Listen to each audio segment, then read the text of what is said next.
Welcome everyone. Shivim Panim, 70 Faces. Tonight we're doing two chapters for those who have the book, chapters 44 and 45. It's obvious why, because one chapter is called Gezerah Shavah, as we'll explain, and the next one is in the spirit of Gezerah Shavah. So obviously they go together. And what is a Gezerah Shavah? A Gezerah Shavah is comparing similar words in different contexts. In other words, a certain word or a phrase will appear in one context and then will appear in seemingly a completely different context. But either there was a tradition that goes all the way back to Moshe Sinai, or a student learns from their rabbi, and then what I call in the spirit of Gezerah Shavah, this became one of the most used methods of revealing deep connections in the verses. This is used by commentaries throughout all the ages, where a word will appear in one place, and then it appears in another place or a third place. And then you start making the connections between them. And this reveals so much of the Torah. Two examples. First of all, in the what are called the 13 principles of logic in which we interpret the Torah, the 13 principles of Rabbi Yishmael, that appear in our morning service, this is the second of them. Many of them are very hard to understand. They're very, very technical.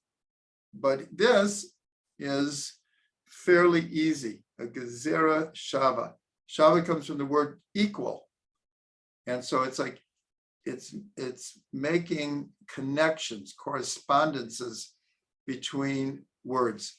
So, as you know, I've been quoting the Balaturim extensively, and the Balaturim, he was a master of this, and on hundreds and hundreds and hundreds of examples in the Chumash, on a certain word, he would say, this word or this phrase appears 3 times in the Tanakh, 5 times, 7 times, whatever it is. And he brings, in the notes at least, it brings what those times are. And then he starts making correspondences and reveals deeper meanings. In our day, this is one of the methods that Rabbi Ginsburg uses all the time, is I've heard hundreds of times where he'll take a word or a phrase and tell us exactly how many times it appears. And then many times an entire 2-hour class on explaining those correspondences. This word appears 4 different times. Well, what's the connection between them? And sometimes he could talk for hours on what we call Gezerah Shavah. Okay, so that's the introduction. And as we're going to see, in the beginning, almost all the examples that I'm going to, at least the first 3, we learn law from them. This is not just to learn the spiritual meanings, but because it appears in the 13 principles of logical interpretation of Rabbi Yishmael, it was primarily for halacha, trying to understand the connections between words in a halachic format. But then, like I said, the spirit of Gezerah Shavah spread out among all of the commentators and began using this method to explore and reveal deeper dimensions in the Torah. So the first one, for those who have the book, is on page 410. This is a very beautiful one and an important one, is when Avraham is buying the cave of Machpelah, in order to bury Sarah. This is in Parshat Chaye Sarah. So it's a fairly long and detailed explanation. But there it says there's an exchange of money that happens, that Avram buys the cave for 400 pieces of silver. And it says there, I give forth the money for the field, take it from me. Natati kasev hasadeh, kach mimeni. Take the money from me. And so there, the meaning of the verb take from me is not just I'm paying you, but through the payment, I'm acquiring the field. This is our agreement, and the agreement is being, in a sense, ratified through your taking the money that I'm giving you. So in the Masechet of Kiddushin, so it teaches that there are three ways that a man marries a woman. Now this is going back. Things have changed a bit. The three ways were through ketubah, through a monetary exchange, and through having marital relations. And actually, the way we do a wedding now, we do all three of them. We do all three. So the Gemara asks, well, where do we know that by an exchange of money, this will represent a man and woman coming together in matrimony? So they say, well, the proof is from when Avram buys the cave of Machpelah, because there the word kach means money. And here, because in the Torah it says, when a man takes a woman. So they wanted, well, what does that mean when a man takes a woman? So they said, just like over there, by the purchase of the cave of Machpelah, it means with money. Here also it means with money or an object that is worth money. Today we do with a ring. Under the chuppah, the ring is the way that we fulfill this idea from the sages that through three ways a marriage ceremony is sealed. Now, the beautiful thing here is that since the buying of the cave of Machpelah, this is the first acquisition of the land of Israel. This is when Avram first, he was a wanderer in Israel, but he didn't own anything. This is, he came to possess a part of Eretz Yisrael. And it says that he bought it with 400 pieces of silver. And later, the sages said, what's the dimensions of Eretz Yisrael? So they said 400 parsang by 400 parsang. In other words, this acquisition by Avram with 400 pieces of silver, in a sense, represented the acquisition of all of Eretz Yisrael. So remember, God promised it to Avram, but on paper, he didn't own anything. So by his buying the cave of Machpelah for 400 pieces of silver, it was as if he was coming to acquire the entire land. So one step further, though, is Avram acquiring the land was like him becoming married to the land. That's the deeper understanding of by a wedding. It says when a man takes a woman, and here Avram buys it and he says, take the money. So on a deep spiritual mystical level, It wasn't just that Avram was coming to possess a part of Eretz Yisrael. In a sense, he was becoming married to the land of Israel. And of course, Avram represents all of the Jewish people.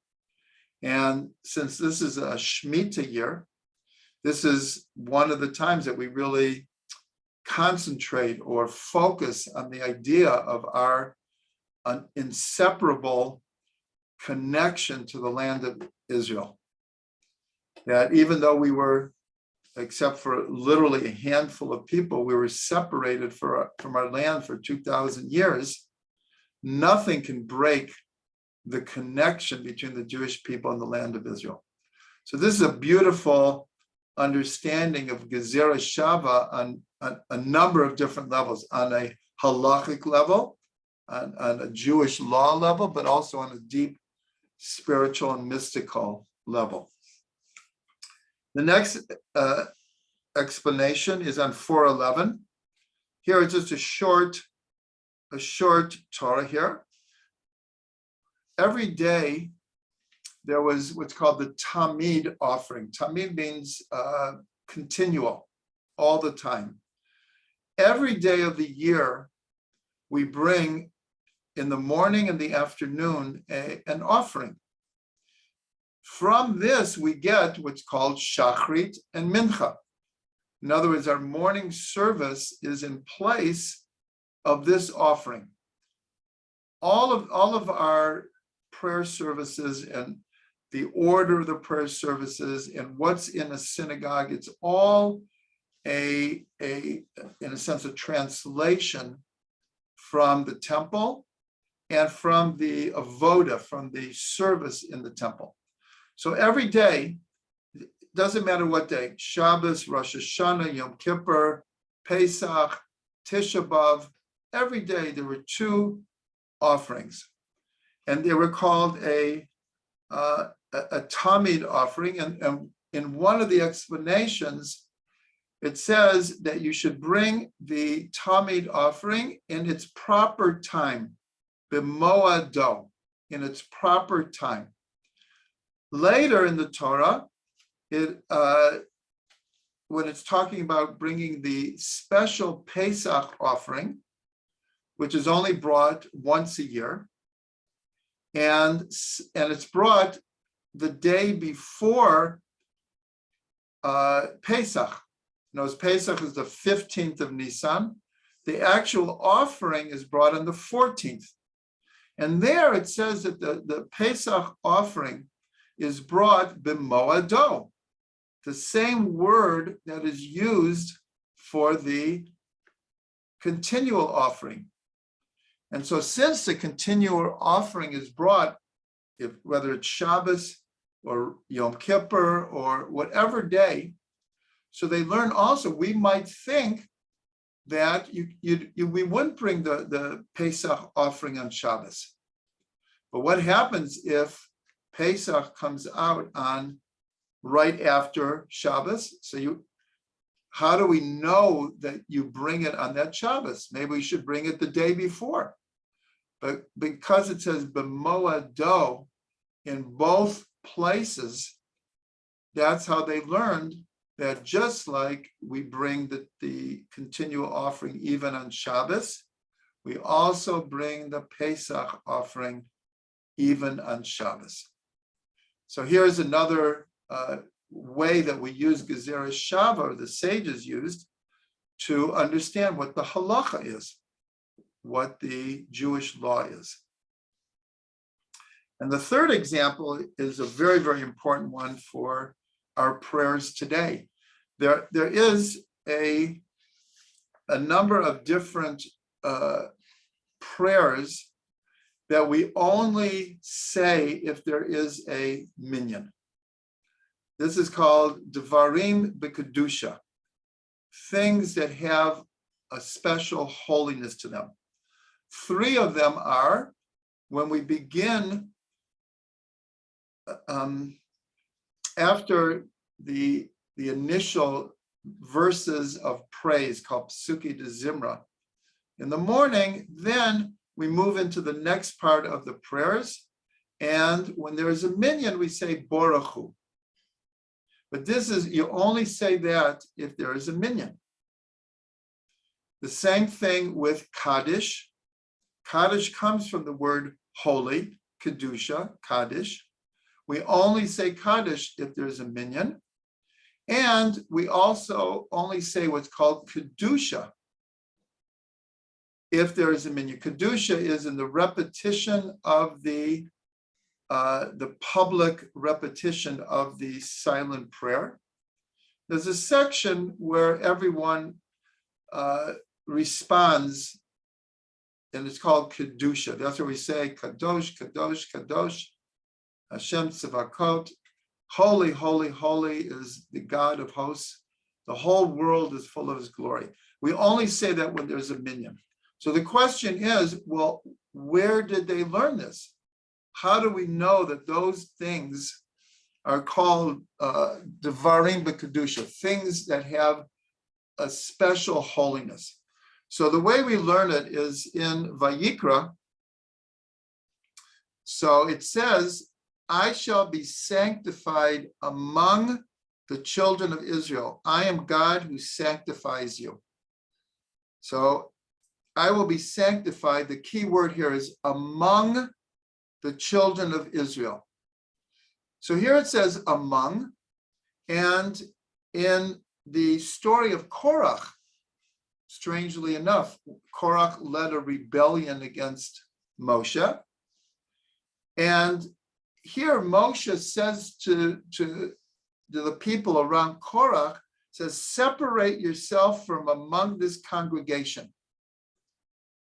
In other words, the earth is about to open up and swallow Korach and his main followers. So Moshe is giving a warning, like you better run to safety while you can.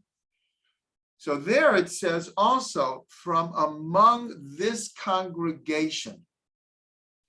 And so therefore the sages learned, just like here, the word among appears in relationship to a congregation, so too God says, I am sanctified from among the children of Israel.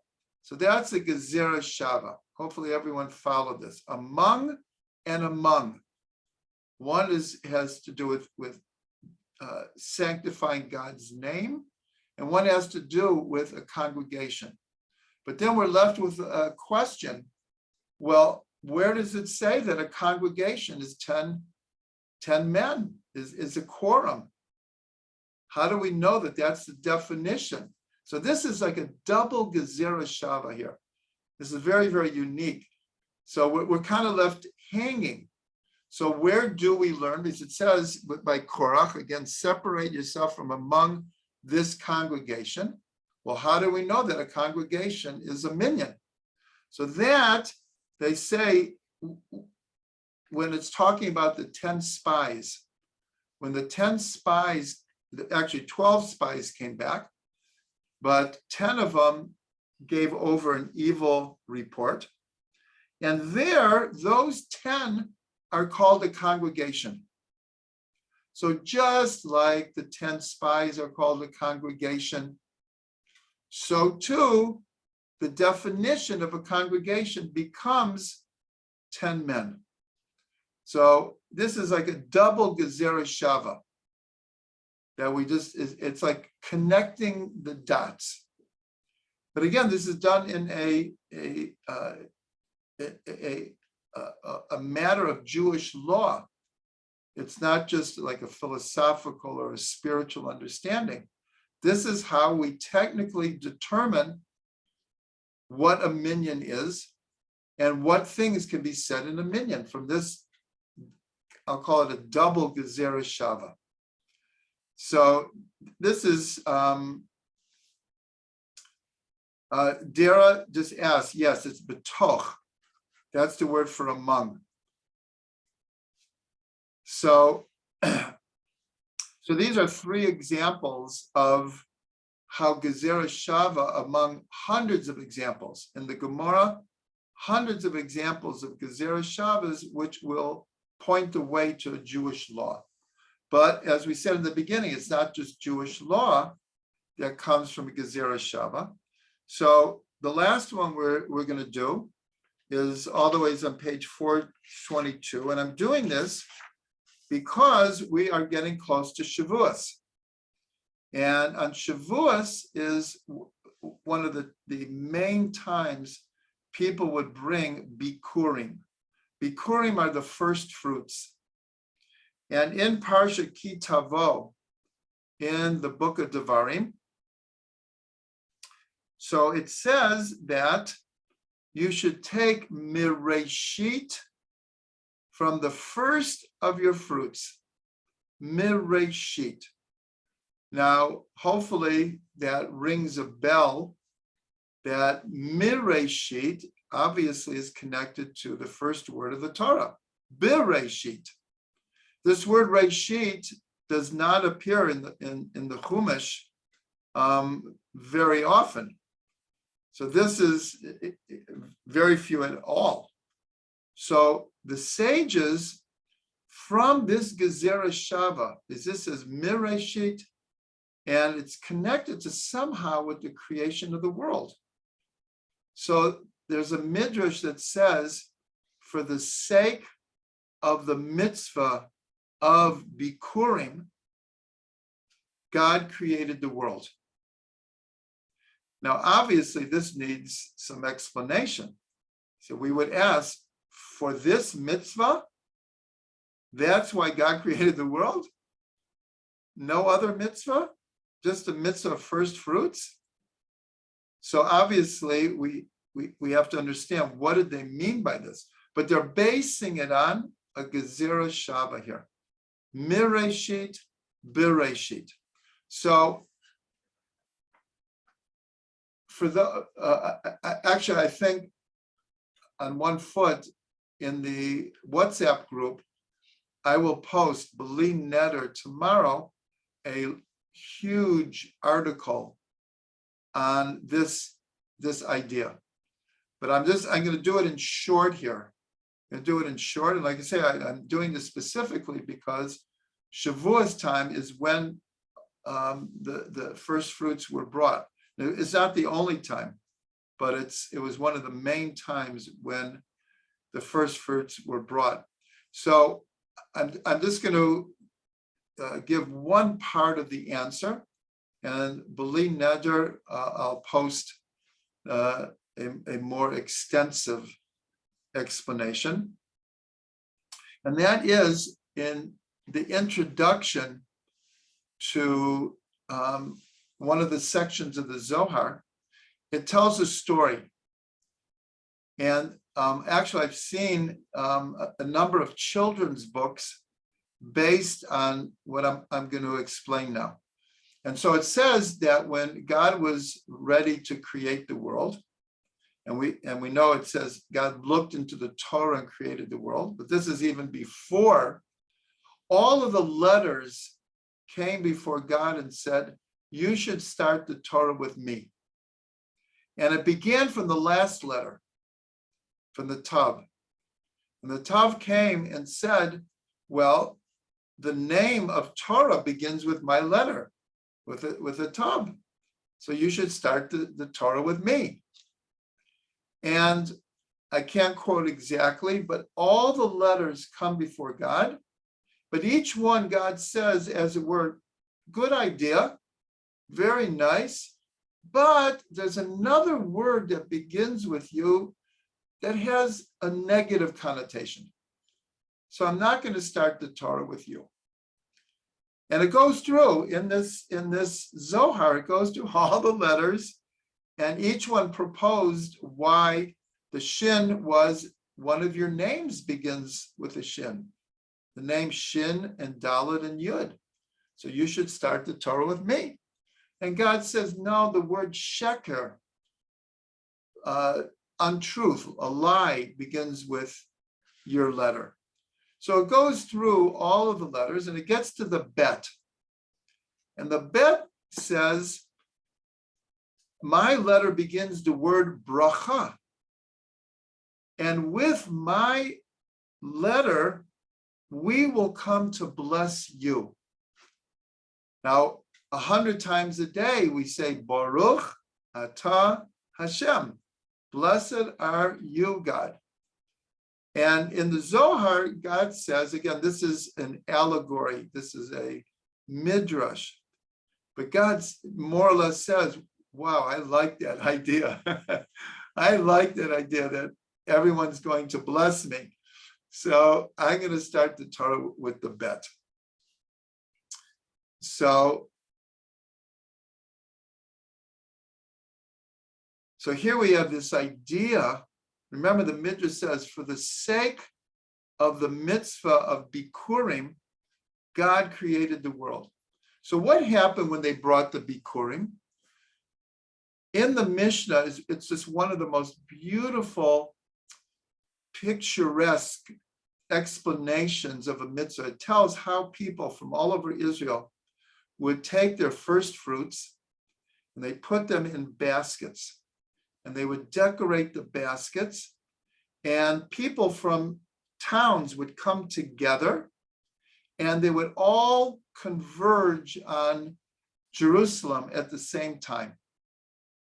And they would even decorate, they would have oxen, and they would decorate the horns of the oxen, and they would all stream up to Jerusalem. And it says all of the store owners of Jerusalem would come out to greet them, and then they would more or less dance up to the temple.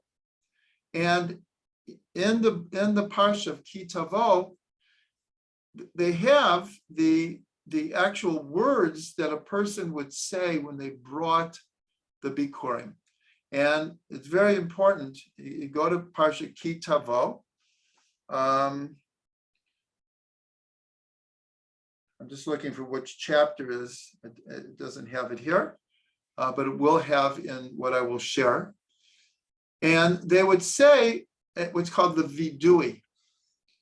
The vidui means like a confession. And it would start, we were slaves in Egypt and we were oppressed.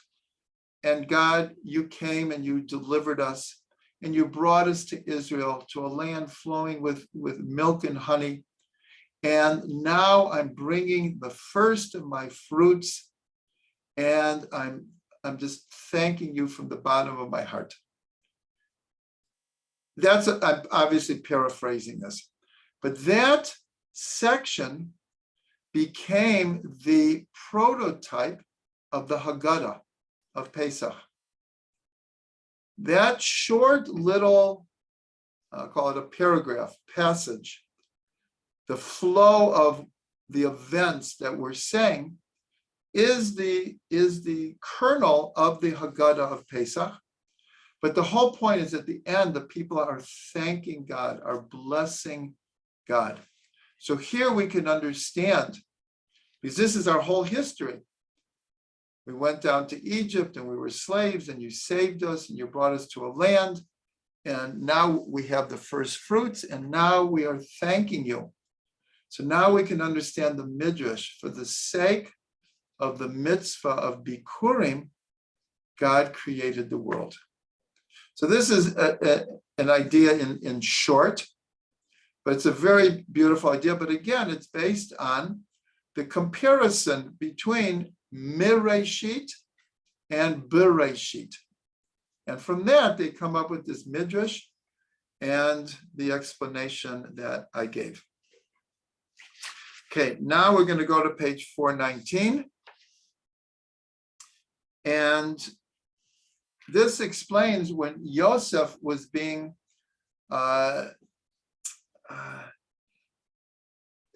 seduced by the wife of Potiphar. So it says, V'yetzei hachutza. He ran outside. And all of the explanations, one explanation, the Midrash says, it wasn't just that the wife of Potiphar was trying to seduce Yosef. The Midrash says that the entire energy of the Yetzer Hara of the entire world came upon Yosef at that moment. It wasn't just a single moment of desire. It was as if the entire world's desire came after him. And here it says, V'yetzei achutza. He was able to run outside. So the question is, where did he get the strength? Where did he get the strength to be able to conquer that kind of incredible urge? So if you look back in the book of Genesis, so Avram at one point asked God, who is going to inherit from me? I have no children. Who is going to inherit from me? And God said, and the Torah says, V'yetzei oto hachutza. He took him outside. It's virtually the same words of Yosef going outside. And it says God took him outside. So the simple understanding is Avram is in the tent and God wants to show him something. So he takes him outside and he shows him the stars. And he says, if you can count the stars in the sky, that will be how many your progeny will be. And Rashi says, an amazing Rashi. So Rashi says, he doesn't say the simple understanding that God took him out of the tent. That's, in a sense, it's understood. But what Rashi says, he says, go out from your astrology, which is telling you that you can't have children. And then Rashi adds, God says, Avram can't have children. At this point of the story, he's still Avram. He says, Avram can't have children. And Sarai can't have children. But Avraham and Sarah, they can have children. But the idea is go out of your astrology that is telling you that you're not capable on a biological level to have children. You have to be able to go beyond what you think is possible. And then Rashi says that he took him above the stars. And he had Avram look down as if from a divine perspective. And he showed him a different way of looking at reality. As it were, we look at reality from below to above. But it says that he took him outside of the stars, above the stars. So Avram could look down. So that's, again, this is like a Gezerah Shavah. Where did Yosef get the strength to V'yetzei achutza? Because God took Avram, V'yetzei oto achutza. But there's one more part of this. Is right before it says that Yosef went out, it says Vayanos, and he fled and went outside. So in Hallel, one of the first parts of Hallel is about crossing the Yam Suf. And it says, Ma lecha hayam ki tanus. What's with you, sea, that you fled, meaning that you opened up. The waters fled as if before something. And so the Midrash says that it fled before the bones of Yosef. Because Yosef had the koach, had the strength to flee from the wife of Potiphar.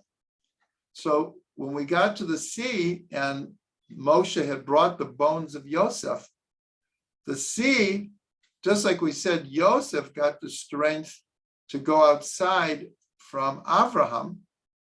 So the sea, as it were, got strength to split from the bones of Yosef. The same word, vayanos. Malacha hayam kitanus. Hayarden, and later also the Yarden split. So here, this is again a beautiful, what we call in the spirit of Gezerah Shavah, how one word here and another word here, that we make these deep connections.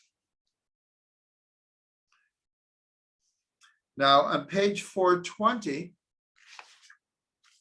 so when Moshe is born, the first parsha of the book of Exodus, Shemot, in Parshat Shemot, right in the beginning. So it says that the woman conceived and gave birth to a son. That was Moshe. She saw that he was good, and she hid him for 3 months. She saw that he was good and hid him for 3 months. So the sages ask, what's the intent here? What does it mean she saw he was good? So they connect the first time that the word tov is used is by light. It says, Vayomer Elokim yihi or, vayihi or. And God said, let there be light, and there was light.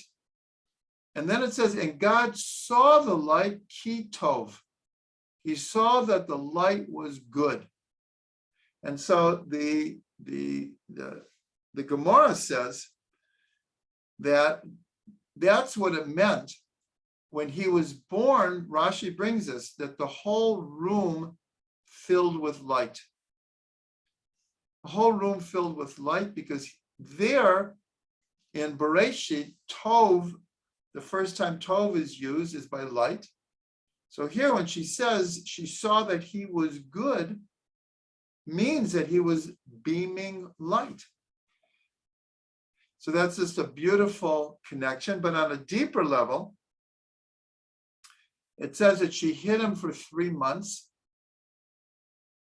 And then the famous story of putting him in a little ark and putting him on the Nile, because according to tradition, she gave birth in the 7th month. And at that point, they were still killing all of the baby boys. So they tried hiding him, but then they were afraid to keep him anymore.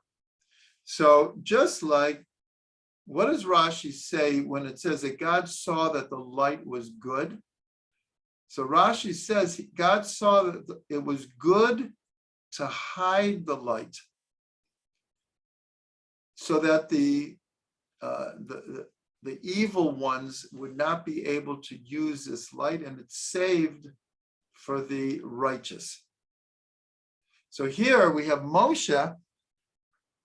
This is the light of creation. This is the primordial light, the spiritual light of the first day, but it was hidden away. So here Moshe is born, and the whole room fills with light, but then they had to hide Moshe. Later in Moshe's life, when he comes down with the 2 tablets of the law, it says that his face was shining, beams of light were coming from his face. So here, in a sense, Moshe is recapturing the light of when he was born. And in the Midrash, it says that Moshe had 10 names. Moshe was actually a name given by the daughter of Pharaoh. But we're told that he had all these other names, and one of them was Tuvia, from the word Tov. Tuvia, means the goodness of God. And it comes because she said she saw that the light was good, that he was good. Okay, now page 420. For me, this is a very, very important one because for many years, this Torah just stuck in my mind, and I kind of used it in as a basis for a spiritual intent that I had. So this is from the bottom of page 420. This is from the Netivot Shalom. So he points out that in the Torah, it says that when God would appear to Moshe, it was between the two keruvim, the two cherubs that were placed on the Holy Ark. And each one of the cherubs faced each other. And God said, from in between the two keruvim, that's where I will speak to you from. In other words, as it were, the voice of God came out from between the two keruvim. And we're told that the two keruvim symbolize many, many things. But one of the things they symbolize is the love between God and Israel. The two keruvim are God and Israel, just like in Shir Shirim, that the whole song is a allegory of the love between God and Israel. And there it says that God will speak to Moshe, who will then teach the people from between the keruvim. So the Slonim Rebbe says, right before we say the silent prayer Friday night on Shabbos, so we say a section called V'shamru, which comes from the Ten Commandments. Actually comes from Parsha Ki Tisa, right before the giving, right before the incident of the golden calf, is a section called V'shamru. And here, I'll just read it in English, that the children of Israel shall observe the Shabbat to make the Shabbat an eternal covenant for their generations. Now here's the key word: between me and the children of Israel, it is a sign forever that in a 6-day period, God made heaven and earth, and on the 7th day he rested and was refreshed. That's the English. In Hebrew, it's V'shamru b'nei Yisrael at the Shabbat, Lasod at the Shabbat, L'dorotam, B'rit Olam, Beini ubein b'nei Yisrael, ot hi le'olam, ki sheshet yamim asa Hashem et Shmai v'et ha'oretz, u'b'yom hashvi'i Shabbat v'yinafash. So the key word here is, this is from the Slonim Rebbe. Just like in the Torah, God says, I will speak to you, Moshe, and through you to all of Israel, between the two keruvim. And here in this section, God says that Shabbos is between Beini ubein b'nei Yisrael. This is a covenant between me and the children of Israel. So the Slonim Rebbe says, how does God speak to us today? It used to be he spoke to us between the keruvim. So the Slonim Rebbe says the way that God speaks to us today is through Shabbos. That's like, if you want to hear what God is telling us, God is telling the world, God is telling us personally, it's in the peace of Shabbos. So when I first read this Torah, I was like, oh my gosh, this is like, and so for many, many years, every time that we would sing, and we always sing this passage, V'shamru b'nei Yisrael et ha-Shabbat. And then when we would get to the words, Beini ubein b'nei Yisrael, I'm in the temple, I'm seeing the keruvim, I'm seeing God's voice coming out. It was like, it was such a visualization. But it was just like, I really felt that like, this is how God is communicating to us through the peace of Shabbat. So this particular, call it in the spirit of Gezerah Shavah, 2 words, between, one over here and one over there. And the Talmud Rabbi makes this incredible connection between them. Okay, so I think that's a good place to start. So I just want to give us all a bracha. Many times when I'm teaching and I'm discussing how does God speak to us today? So usually I'll say through the circumstances of our lives. That's how God speaks to us. We don't hear a booming voice. We're not prophets. We're the children of prophets, but we're not prophets. But God is speaking to us all the time through what's happening in our life. That's how God is speaking to us. And here, there's this beautiful idea that God is speaking to us in the most beautiful way through the peace of Shabbat. So I bless everyone that we can learn to interpret the circumstances of our life as not just things that are happening to us, but these are messages. This is God speaking to us, and hopefully we'll know how to translate it and hear it in the right way.